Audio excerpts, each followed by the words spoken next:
میں اور آپ ذرا سمجھیے بات کو.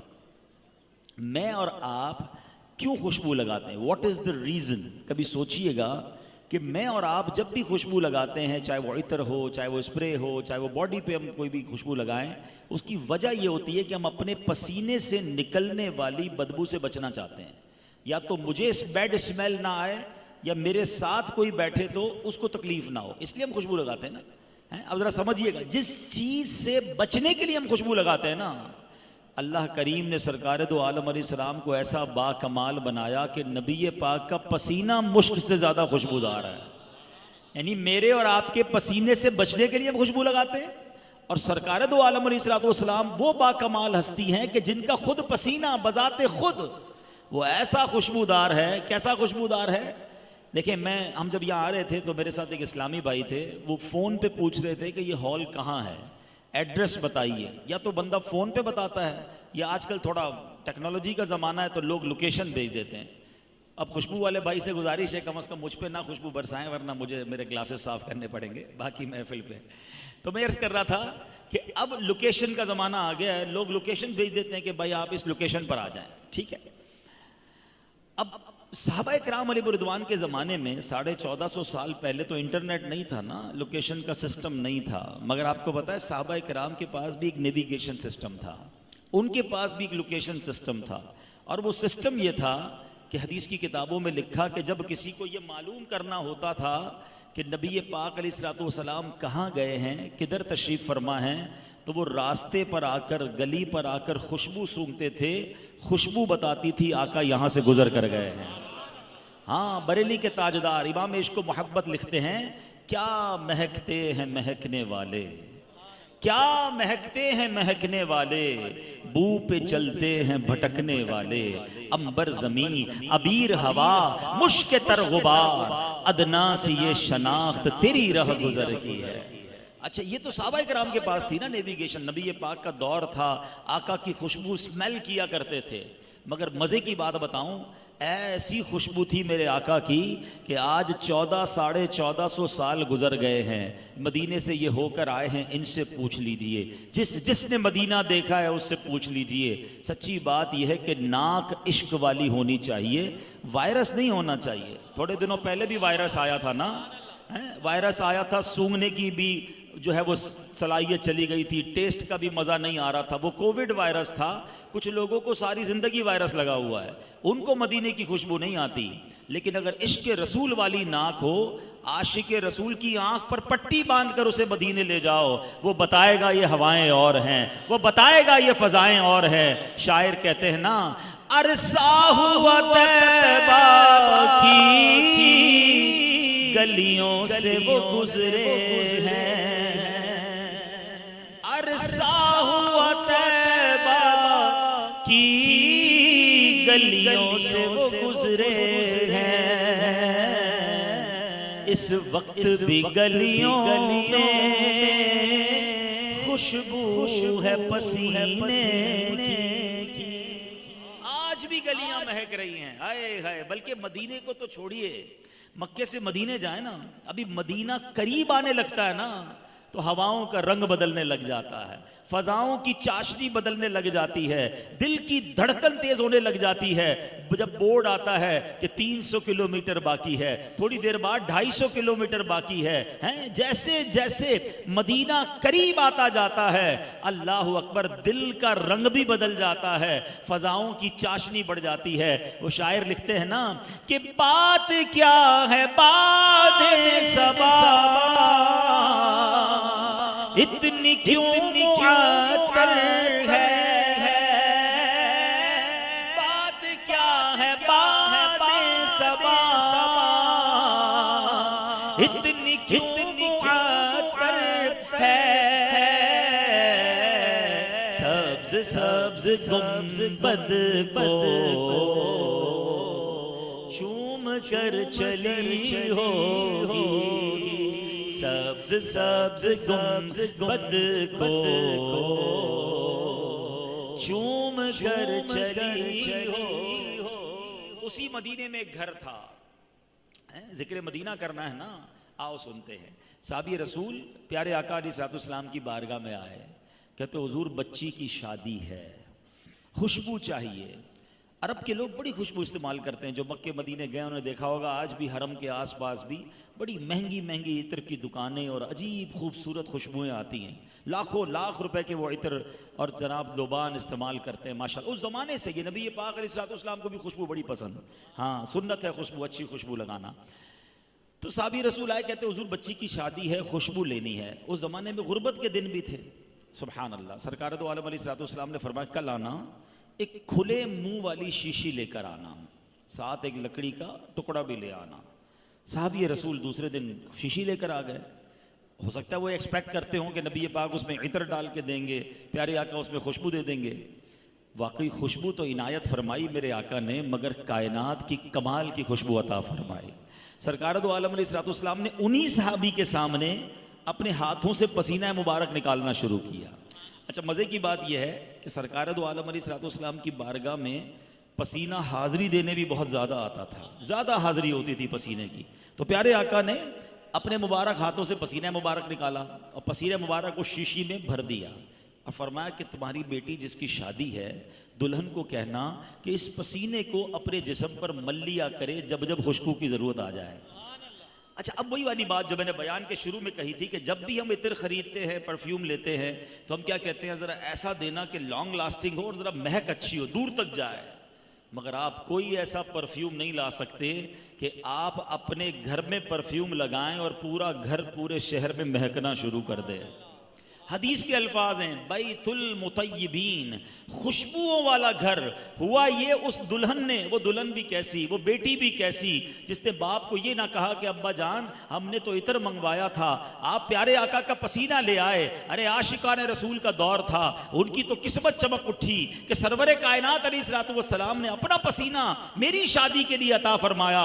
وہ دلہن پسینہ لگاتی ہے، صرف دلہن نہیں مہکتی، صرف کمرہ نہیں مہکتا، ارے پورا گھر ایسا مہکتا ہے کہ پورے مدینے میں خوشبوؤں والے گھر کے نام سے مشہور ہو گیا۔ اچھا میرے آقا کا ایسا معجزہ ہو اور میرے رضا کا قلم خاموش رہ جائے، یہ ہو نہیں سکتا۔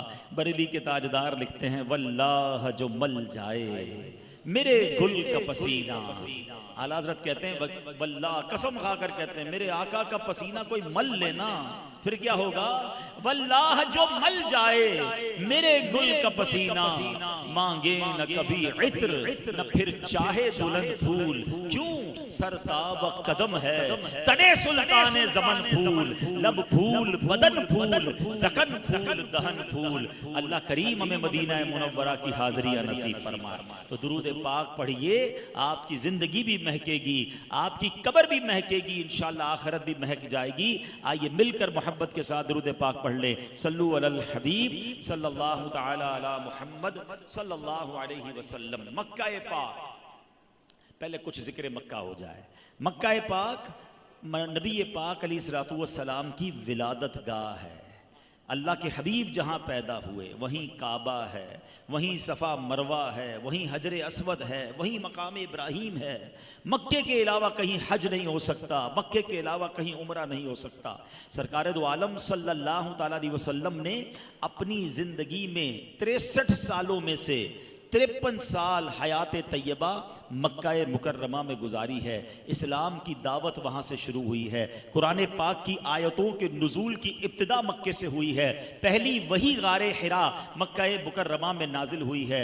اور سبحان اللہ، مکہ مکرمہ کی تو کیا شان ہے۔ اور پھر حج، اللہ اکبر، حدیث پاک میں آتا ہے عرفات کے میدان میں، مضمون ہے حدیث کا، عرفات کے میدان میں 9 ذو الحجہ احرام کی حالت میں حج کی نیت سے جو حاضر ہو جائے وہ گناہوں سے ایسا پاک ہو جاتا ہے جیسا کہ ماں کے پیٹ سے ابھی پیدا ہوا ہو۔ یعنی پچھلے سارے گناہ معاف حاجیوں کے ہو جاتے ہیں۔ مزدلفہ کی رات کو کہا گیا یہ حاجیوں کے لیے شب قدر سے افضل رات ہے۔ عرفات کے میدان میں اللہ اپنے حق معاف فرما دیتا ہے، اور جب مزدلفہ کا وقوف ہوتا ہے تو حقوق العباد جو ہیں، جو بندوں کے معاملات ہیں، وہ معافی کی نوید سنائی جاتی ہے۔ اللہ اکبر، کعبہ مشرفہ کی کیا شان ہے۔ کعبے کو دیکھ کر پہلی نظر میں جو دعا مانگی جائے وہ دعا قبول ہو جاتی جاتی ہے، ایک ایک قدم پر نیکی ہے۔ اور مکہ پاک جو حدود حرم ہے اس کا کمال تو دیکھو کہ اس کے اندر جا کر کوئی ایک نیکی کرے تو اسے 1,00,000 نیکیوں کا ثواب ملتا ہے۔ ذرا کہیے سبحان اللہ۔ نیو کراچی میں بیٹھ کر 1,00,000 بار سبحان اللہ کہوں اور حدود حرم مکے میں جا کر 1 بار سبحان اللہ کہوں تو وہ برابر ہے۔ وہ ایسا شہر ہے، نصیب والے وہاں جاتے ہیں، وہاں آب زمزم ہے سبحان اللہ، جس کے بارے میں حدیث پاک میں فرمایا، جس کا مضمون ہے یہ زمزم جس نیت سے پیا جائے اس لیے ہے، اس کے لیے دعا کر کے پئیں، سبحان اللہ دعائیں قبول ہیں۔ زمزم کو دیکھنا بھی عبادت ہے، اور جب حاجی اپنے ہاتھ میں زمزم کا گلاس لیتا ہے اور سامنے کعبے کا نظارہ ہوتا ہے، خدا کی قسم اس کو لفظوں میں بیان نہیں کیا جا سکتا۔ یہ جو زمزم پینے کا لطف ہے، دنیا کے بہترین مشروبات، دنیا کے قیمتی ترین مشروبات ایک طرف، اللہ اکبر، زمزم کا پیالہ ہاتھ میں ہو اور کعبہ مشرفہ سامنے ہو، اس کیفیت کو لفظوں میں بیان نہیں کیا جا سکتا۔ کتنی بار بھی آپ نے کعبہ مشرفہ کو دیکھا ہو، ادھر جا کر دیکھا ہو یا تصویروں میں دیکھا ہو، مگر یقین جانیے جب بندہ کعبہ شریف کے سامنے پہنچتا ہے کیفیت ہی الگ ہو جاتی ہے، اپنا آپ اتنا چھوٹا دکھنے لگتا ہے، تھوڑی دیر تک تو یقین ہی نہیں آتا کہ مجھ جیسا گناہگار کعبے کے سامنے پہنچ گیا ہے۔ اور اللہ اکبر، جو کعبہ مشرفہ میں حجر اسود سے پہلے دیوار ہے، اس کو مستجاب کہتے ہیں۔ یہ وہ جگہ ہے جہاں 70,000 فرشتے دعاؤں کی آمین کے لیے موجود ہوتے ہیں۔ اللہ اکبر، میں دعا کروں اور 70,000 فرشتے آمین کہیں، اس سے بڑھ کر اور مجھے کیا چاہیے؟ اور سبحان اللہ، ہم کیوں نہ مکے کی حاضری کو تڑپیں، ہم کیوں نہ بار بار حرمین طیبین جانے کو ترسیں۔ حدیث پاک کا مضمون ہے ایک عمرہ دوسرے عمرے تک گناہوں کا کفارہ ہے۔ عمرے پر عمرہ بندہ کرتا رہے تو درمیان کے گناہ معاف ہو جاتے ہیں۔ سبحان اللہ سبحان اللہ، کس فضیلت کی بات کروں۔ منا کی وہ راتیں، یہ وہ خیمہ بستی ہے جو سال میں ایک ہی بار بستی ہے، مگر جو ادھر جاتا ہے یقیناً تھک جاتا ہے، یقیناً اسے بہت زیادہ مشقت اٹھانی پڑتی ہے، مگر یہ دنیا کی کمال کی مشقت ہے۔ بندہ میلا کچیلا ہو جاتا ہے، لباس اتر جاتا ہے، احرام پہنا ہوتا ہے، کھانا پینا بھی مزے کا نہیں ملتا، بعض اوقات آرام بھی پراپر نہیں ہوتا، اپنی پسند کی چیزیں نہیں ملتی ہیں، مگر ہر حاجی سے پوچھو کہتا پھر جانا ہے، خرچ کر کے جانا ہے، میں اس تھکن کو پانا چاہتا ہوں، میں اس مشقت کو اٹھانا چاہتا ہوں۔ جو قیمتی لباس پہننے والے ہیں، خوشبوؤں میں بسے رہتے ہیں، وہ کہتے ہیں میں احرام پہننا چاہتا ہوں۔ جب لباس اتر جائے، صرف لٹھے کی چادریں ہوں، جب خوشبو بھی مجھے منع ہو جائے، مجھے وہ میل بھی اچھا لگتا ہے، مجھے وہ پسینہ بھی یاد آتا ہے، مجھے مزدلفہ کی وہ پتھریلی رات بھی یاد آتی ہے۔ نرم بستروں پر سونے والے مزدلفہ کی رات کو یاد کر کے آنسو بہاتے ہیں کہ اللہ پھر وہ رات عطا فرما۔ کبھی استنجا خانے، کبھی وضو خانے کی لائن میں لگے ہوئے ہیں، یہ ہر مشقت قبول ہے، اے اللہ پھر حج پر بلا لے۔ یہ محبت ہے لوگوں کی اللہ سے اور حج کے سفر سے۔ تو بہرحال جو حج کر کے آئے ہیں انہیں مبارک ہو، اور آپ جتنے لوگ یہاں موجود ہیں وہ بھی اپنے دل میں شوق بڑھائیے۔ اب 2 قسم کے لوگ ہو سکتا ہے مجھے سن رہے ہوں، ایک تو وہ ہوں گے جن کے پاس اسباب نہیں ہیں، آپ بھی تڑپ دل میں رکھیے اور خاص طور پہ دعائیں کرتے رہیے، نیک اعمال کرتے رہیے تاکہ آپ کو بلا لیا جائے۔ اور ایک طبقہ وہ ہوتا ہے جو استطاعت رکھتے ہیں، جو چاہیں تو جا سکتے ہیں، مال و اسباب بھی ہوتا ہے، مگر وہ حج سے جی چراتے ہیں، کہتے ہیں ابھی بعد میں کر لوں گا، کاروبار اور سیٹ ہو جائے، ذرا بچوں کی شادی ہو جائے، فلاں کام ہو جائے۔ یاد رکھیے اگر حج فرض ہو گیا ہے، اب آپ پر لازم ہے کہ آپ فرض پہلے ادا کریں۔ حدیث پاک کا مضمون ہے کہ جو استطاعت کے باوجود، سرکار دو عالم علیہ الصلوۃ والسلام فرماتے ہیں استطاعت کے باوجود جو حج نہ کرے مجھے کوئی پرواہ نہیں، وہ یہودی ہو کر مرے یا عیسائی ہو کر مرے۔ یعنی حج نہ کرنا استطاعت کے باوجود، غریب آدمی پر حج نہیں ہے، مگر جس کے پاس استطاعت ہے، جو خرچ بھی اٹھا سکتا ہے، صحت بھی ہے اور دنیاوی بہانے لگا رہا ہے، تاخیر مت کرنا۔ نہیں پتا اگلے سال، اس کے بعد والے سال ہم حج کے لیے زندہ بھی ہوں کہ نہیں۔ تو اگر میرا کوئی ایسا بھائی، میری بہن مجھے سن رہی ہے، حج اگر فرض ہو گیا ہے تو فرض فوراً ادا کریں، اگلے سال کی ابھی سے نیت کر لیں اور انشاءاللہ آپ حج کریں۔ یہ نہ سوچیں کہ یار فلاں کام اٹکا ہے پہلے وہ ہو جائے۔ سچی بات تو یہ ہے کہ ادھر جاؤ، سارے کام ادھر سے ہی بنا کرتے ہیں، پریشان ہو تو جلدی مدینے پہنچ جاؤ، کیوں مٹتے ہیں جہاں بھر کے آلام مدینے میں، بگڑے ہوئے بنتے ہیں سب کام مدینے میں۔ ارے سارے